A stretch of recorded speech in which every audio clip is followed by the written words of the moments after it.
Colleges and universities will purge the anti-Semitism and pro-terrorism.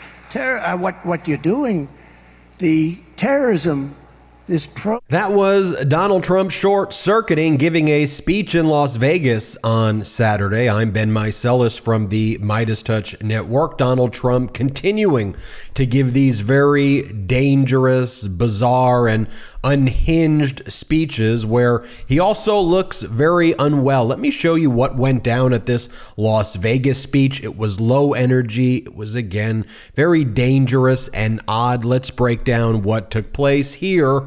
In addition to short-circuiting, Donald Trump says that while he and the MAGA Republicans claim to be these First Amendment purists, he's going to deport anyone who's been part of the pro-Palestine protests. He's going to deport everybody. Here, play this clip. Not going to be getting into our country.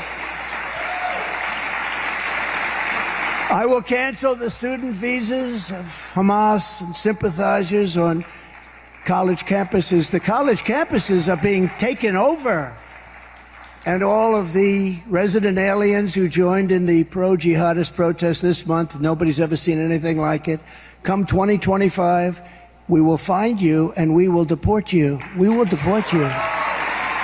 And again, these are the MAGA Republicans who say that they are First Amendment purists.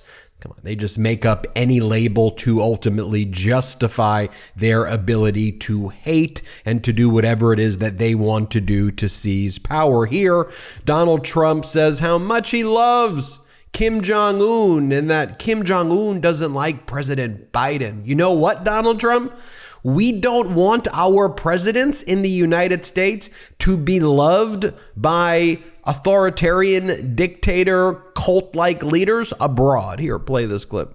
A very big problem. And frankly, North Korea right now is a very big problem also. You see what's happening there. He's not liking this group of people. Speaking of that, here Donald Trump praises the far-right leader in Hungary, Viktor Orban. At least Donald Trump got the country right this time. And Donald Trump says how much he likes Orban here. Here, play this clip.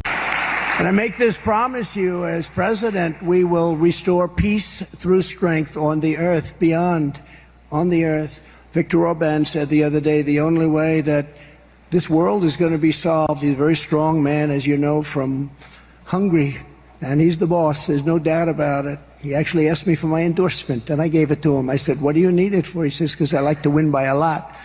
And he did. But he said, they asked him a question at an interview, and they said, what would you recommend to Biden? And he said that I recommend that he resign immediately and put Trump in his place, because during Trump, there were no problems. China respected us. Russia respected us. Everybody respected us. Here, Donald Trump, again, does not know how to say Hamas, so he calls it hummus. Play the clip. Hezbollah and Hamas. Here, Donald Trump brags about his Muslim travel ban and that he would bring that back right away. Play this clip. As president, I will end once and for all the mass importation of anti-Semitism into the United States. And just as I did before, we will keep radical Islamic terrorists the hell out of our country. We're going to keep them out of our country. We were keeping them out. We were keeping them out. You remember the travel ban? On day one, I will restore our travel ban. We had a travel ban because we didn't want people coming into our country who really love the idea of blowing our country up. Let's blow up our streets and our shopping centers and our people. So I instituted what we call the Trump travel ban, and it was an amazing success. It was suspended immediately upon his coming into the country. And by the way, I've seen a lot of people who have been very critical of President Biden over his international diplomacy. I'm not in that group, but for all of those people, I think Biden's doing a great job, and he is even-handed. Obviously, the situation is incredibly difficult, but President Biden is being as diplomatic as he can and balancing interest. I'll leave it at that. But for all of those people who are saying they're going to, I mean, again, I think it's a smaller group of people, but certainly very vocal who have been saying it. If you really think you're going to withhold your vote of President Biden, you're going to want Donald Trump to get into power, who's going to do immediate deportations, implement a Muslim ban. Oh, and by the way, here Donald Trump brags about how when he was in office, he stopped all aid to Palestinians. Play the clip.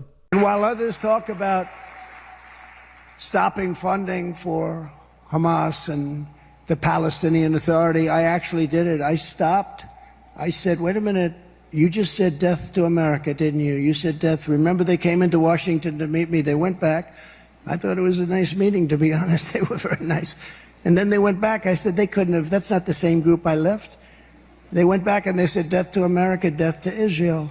So I said, really? We stopped immediately funding the $700 million. That moment, I said, stop funding them. And we did, immediately.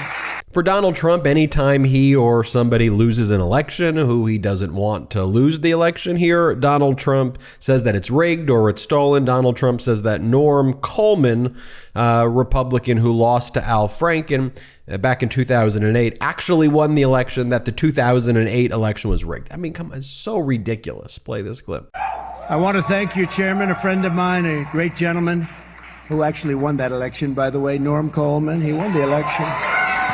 People forget he won that election. And here Donald Trump says that he would have, again, he goes, if the election wasn't rigged, he goes, I would have made a deal with Iran. Oh, you wouldn't have. Here, play this clip. They were desperate to make a deal. We would have had a deal within 1 week after the election if the election weren't rigged. We would have had a deal 1 week after that election. And here Donald Trump says that he doesn't want America to turn into Europe, where there's jihads in every corner. What is this guy talking about? Play this clip. But the only other alternative is they want to destroy our country. They want to destroy our country. Under Biden, we have not one but two immigration disasters. We have one on the border, and we have one in the Biden State Department, which is admitting colossal amounts of jihadists into our communities and campuses and our refugee programs. That's why you see all of these big demonstrations in New York, in Chicago. Nobody can believe what's taking place. They're letting them in at levels that nobody's ever seen before. We cannot allow that to happen, and we don't want to be like Europe with jihads on every corner. That's what happens. I mean, we're going to be like Europe. You take a look at London, you take a look at Paris, you take a look at what's going on over there. We want to be the United States of America, and we want to make our country great again. Right now, we don't have a great country. We have a laughingstock. When here Donald Trump says that experts said that Donald Trump's policies would lead to chaos and turmoil in the Middle East, and he said they were wrong. No, I think they were actually spot on. I mean, you're the arsonist who lit the fire with geopolitical screw-ups that you did, intentional undermining of our foreign policy, freeing the Taliban. I mean, you released all the Taliban prisoners, 5,000 of them, getting nothing in return. You set that in motion. I could go on and on and on with international affairs, but even domestically, we could talk about $8 trillion to the deficit. You put $8 trillion to the deficit. You added to our debt. I mean, it's absurd. Here, play this clip of Trump. Play the clip. For 72 years, people would fly into Israel and they'd talk and talk and talk about the Golan Heights, and I got it for them. We got them sovereignty over the Golan Heights. That was a big deal. We got it done in about 12 minutes. That's right. 72 years they talked about the Golan Heights. Every year people would fly in and they'd talk about the Golan Heights. They'd have lunch, they'd have dinner, they'd go home, and they'd come back a year later and keep talking. I got it done in 12 minutes. That was a big one. The experts said our pro-Israel policies would produce terror and chaos, but I knew the opposite was true. That turned out to be right. And by the way, just want to show you some other clips of Donald Trump short-circuiting recently, so you see that this is actually an alarming pattern of things that have been taking place recently. Here, Donald Trump short circuits when he appears to believe that he is running against Barack Obama. Play this clip. As you know, crooked Joe Biden and the radical left thugs who have weaponized law enforcement to arrest their leading political opponent, and leading by a lot, including Obama. I'll tell you what, you take a look at Obama and take a look at some of the things that he's done. This is the same thing. The country was very divided. And we did with Obama. We won an election that everyone said couldn't be won. We beat Hillary Clinton. Now, you know, I used to call her Crooked Hillary.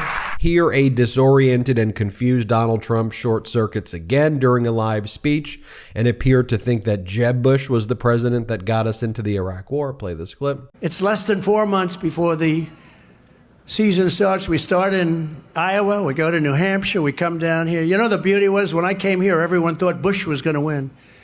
And then they took a poll and they found out Trump was up by about 50 points. Everyone said, what's going on right here? They thought Bush, because Bush supposedly was a military person. Great. You know what? He was a military. He got us into the Middle East. How did that work out, right? But they all thought that Bush might win. Jeb. Remember Jeb? He used the word Jeb. He didn't use the word Bush. I said, you mean he's ashamed of the last name? And then they immediately started using the name Bush. Never forget it. Slurring his words, here Donald Trump starts riffing about how he would rather be electrocuted to death than eaten by a shark. This was a speech he gave in Iowa. This is part of his stump speech. Play the clip. But if I'm sitting down and that boat's going down and I'm on top of a battery and the water starts flooding in, I'm getting concerned. But then I look 10 yards to my left and there's a shark over there. So I have a choice of electrocution or shark. You know what I'm going to take? Electrocution. I will take electrocution every single time. Do we agree? Yeah, I will take electrocution. Here, slurring his words throughout this bizarre and rambling speech, also in Iowa, Donald Trump just points to a random state senator and calls her a beautiful female. Play this clip. I got elected. I say, wow, somebody's really doing well over there. Indict him! Indict him! Indict the senator right over there, that beautiful female. She says, no, please. Indict her! And here, Donald Trump slurring his words. This one was in West Palm Beach, Florida. Slurring his words and then just randomly says that Washington, D.C. is, quote, looks like shit. Play this clip. He couldn't have been too impressed with our capital. It looks like shit. No, have you seen what they've done to us? And we're doing a federal takeover of our capital. It's disturbing, folks, but we're going to keep calling it out here on the MeidasTouch Network. Hit subscribe. We're on our way to 2 million subscribers. You should also check us out at patreon.com/MeidasTouch, patreon.com/MeidasTouch to help support the independent journalism we're doing here. Have a great day. At MeidasTouch, we are unapologetically pro-democracy, and we demand justice and accountability. That's why we're spreading our message to Convict 45. That's right, gear up right now with your Convict 45 tees and pins at store.MeidasTouch.com. That's store.MeidasTouch.com.